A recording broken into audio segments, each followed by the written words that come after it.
اصل بات ہے شادی ایک خوشی کا موقع ہے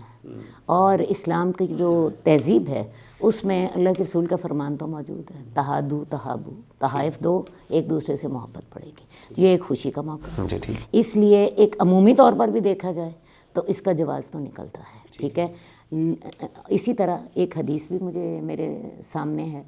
ام سلیم جو ہیں حضرت انس کی جو والدہ ہیں، انہوں نے حضرت زینب بنت جہش کے نکاح پر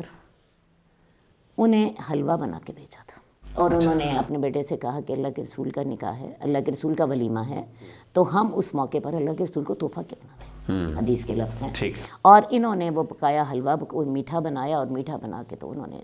دے دیا، ٹھیک ہے۔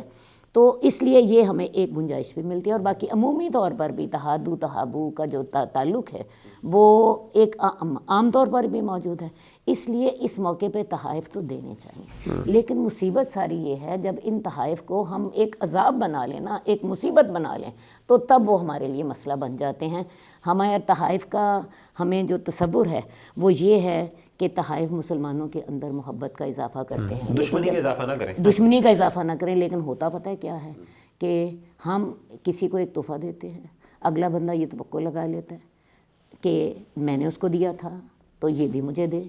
یا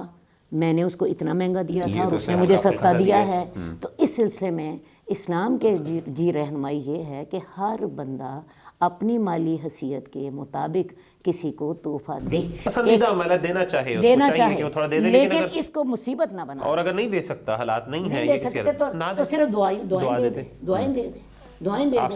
یا کسی نے آپ کو تحفہ دیا ہے، آپ اسے جواب اتنا نہیں دے سکتے، کم از کم اس کے تحفے کی تعریف کر دیں،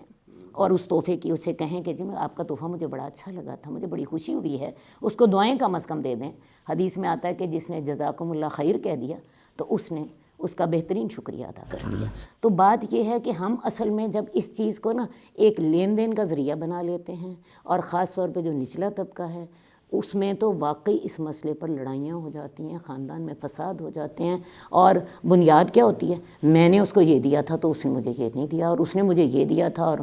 فلاں ہو گیا اور فلاں ہو گیا۔ تو تحفوں کو تحفہ رکھیے، تحفوں کو دشمنی کا ذریعہ نہ، بالکل ٹھیک ہے، ان کو اپنے لیے مشکل نہ مصیبت نہ بنا۔